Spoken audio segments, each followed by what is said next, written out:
Alô? Opa, boa tarde, boa tarde. Pessoal, obrigado pelo espaço aí. Antes da gente começar, eu queria só passar uma mensagem aqui, porque a gente está falando de transformação digital, reinvenção digital. Eu escutei uma frase uma vez assim que faz refletir bastante, né? Enfiar um transistor num relógio analógico não transformou ele num relógio digital. A brincadeira é a seguinte: digitizar os processos é um belo passo, a gente tem um mega ganho, mas tem pista pra caramba pela frente aí que a gente tem que prestar atenção. Então, pensa que o que está sendo mostrado aqui o dia inteiro hoje, eventualmente é só a pontinha da história, só o primeiro passinho, primeira milha que a gente está correndo ali. Eu vim aqui para contar 3 histórias para vocês. Vou começar com uma história caseira, lá da empresa, lá da repartição. 3 entidades, tá? Uma entidade chamada IBM Global Finance, outra entidade chamada Parceiros de Negócios, que é o pessoal que vende os nossos produtos e também outros produtos, e também os fornecedores. Quando eu falo fornecedores aqui, inclusive outras empresas concorrentes nossas, tá? Notebook Dell. O pessoal financia notebook Dell para um parceiro nosso vender para um cliente. A brincadeira é a seguinte, né?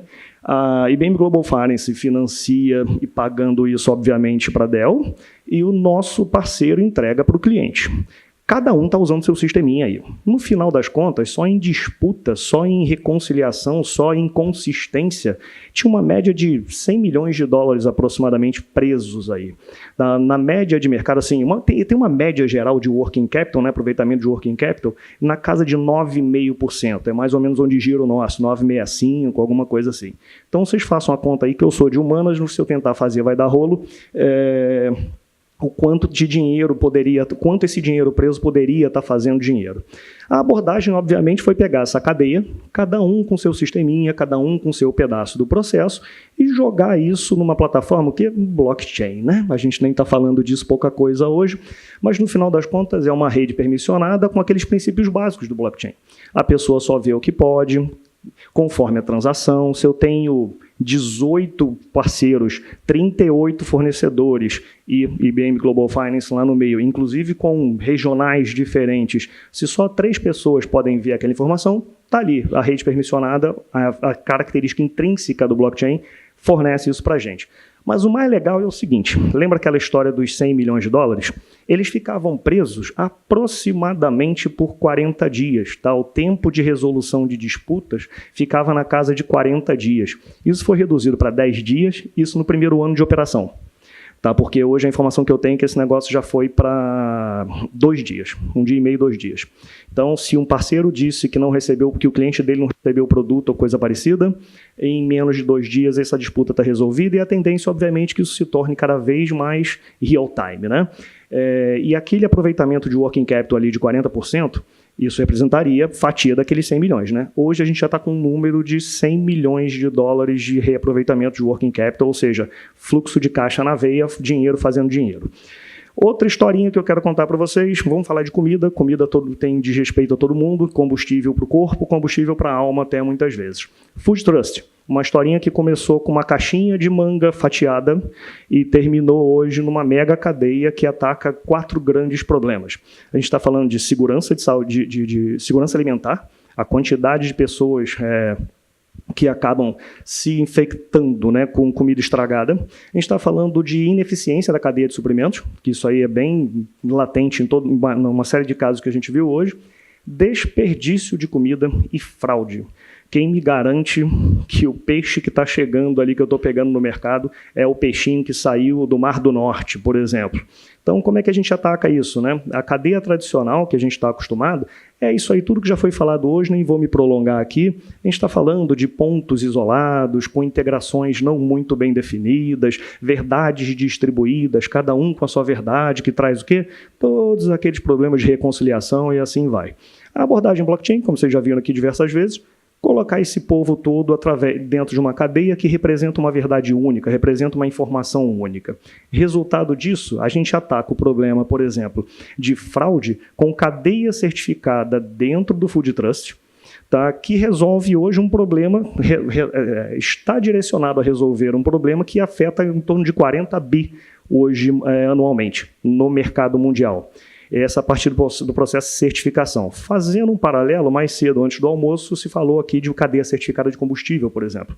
Você saber que o combustível que está na bomba é um combustível com uma origem bem definida. insights instantâneos, né? Quando a gente fala de desperdício de comida, tem comida que é desperdiçada não porque o cara simplesmente olhou para aquilo, isso aqui não está no padrão de qualidade que eu quero. É desperdiçada porque ele não tem informação suficiente para quem mandar aquela comida eventualmente para ser reaproveitada. Tá? Então, o simples fato de você ter informação em tempo real sobre níveis de estoque, sobre níveis de produtividade, de uma série de parceiros, uma série de produtores, mercados, distribuidores pelo mundo, isso já ataca significativamente esse problema. E, por fim, a questão que a gente falou de rastreamento para combater o problema de contaminação por comida estragada. Tá legal? A gente está falando aí de aproximadamente 456 recalls, safety calls por ano, com 10 milhões aproximadamente por cada call desse, de prejuízo, né, que o mercado de alimentos ataca.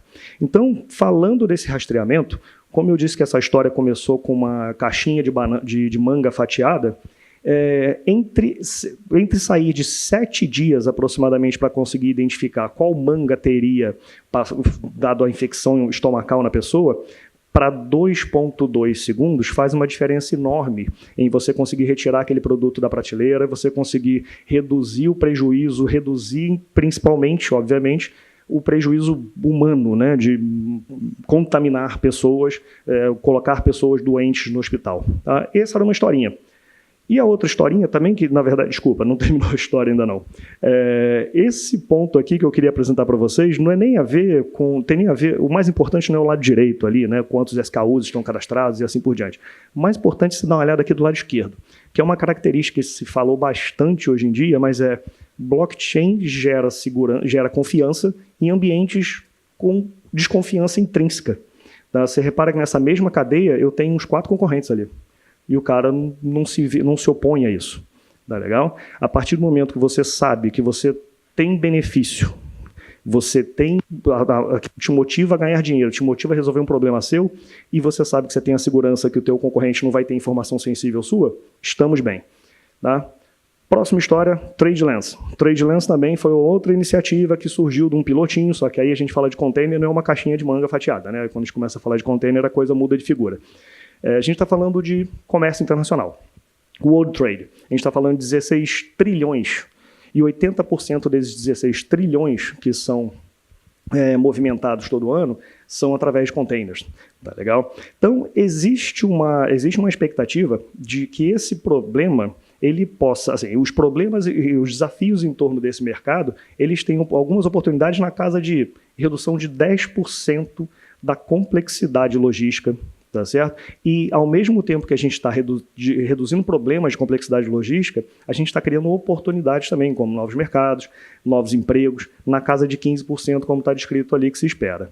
Basicamente, o TradeLens, ele pega todos esses peers que a gente está vendo aqui. Na verdade, esse gráfico não está inventando entidade ali. Todas essas entidades estão envolvidas no processo de mandar um container de um lado para o outro através do mundo, que é um processo extremamente complexo, que envolve órgãos regulamentares, envolve transportadora, envolve o desembaraço quando chega aqui no porto, envolve até mesmo a empresa que opera os guindastes do porto para tirar um container de dentro do navio e colocar dentro de um caminhão depois. Containers estão perdidos. Parece absurdo, mas às vezes dezenas de containers são perdidos porque o processo manual não permite que você consiga acompanhar todo aquele volume. Tá legal? Como é que se ataca isso, né? Um ecossistema conectado vai permitir que essas pessoas tenham uma informação praticamente em tempo real, todos esses pares daquela carga que interessa, daquele fornecedor, aquele fabricante, aquele comprador que está no outro país, todo mundo tem informação em tempo real.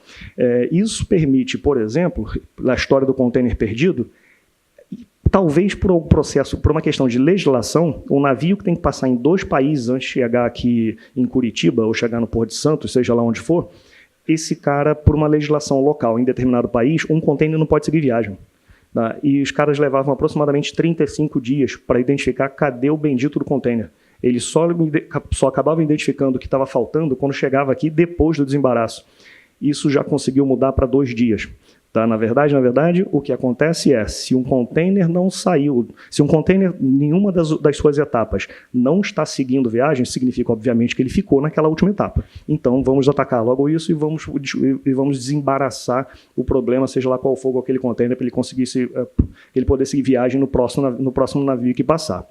E aí, no final das contas, tem aquela história que a gente falou lá do início, né? A gente traz confiança para um ambiente que tem desconfiança intrínseca. Então, você consegue fomentar mais colaboração, eventualmente concorrentes descobrem sinergias que os dois conseguem economizar ou ganhar dinheiro com o novo processo. Tem um pouquinho a ver com aquela história lá. Digitizar a história é o início da brincadeira. A gente tem oportunidade pra caramba para, de fato, reinventar esses processos, pensando não só blockchain, mas outras tecnologias que você vai agregar, que acabaram te dando a ideia a partir de uma exploração que você fez pensando nos princípios de blockchain. Beleza? E como mensagem final aqui, eu queria deixar só alguns princípios, né? Toda vez que você pensar numa solução blockchain, tá? O que a gente precisa, o que ajuda a gente a identificar se aquilo é ou não é um bom caso, tá? Tem que ter uma rede de negócio. Ponto. Esse troço foi desenvolvido, esse troço se adaptou a um modelo onde a gente tem compradores, vendedores, regras de contrato, a gente tem bens sendo transacionados, tangíveis ou não tangíveis, então tem que ter uma rede de negócio. Se for um sisteminha para ficar bonitinho, transparente, não tem uma rede de negócio, você está sozinho na história, de fato não vai fazer a menor diferença. Tem que ter algum nível de confiança, tem que ter demanda por confiança, tá?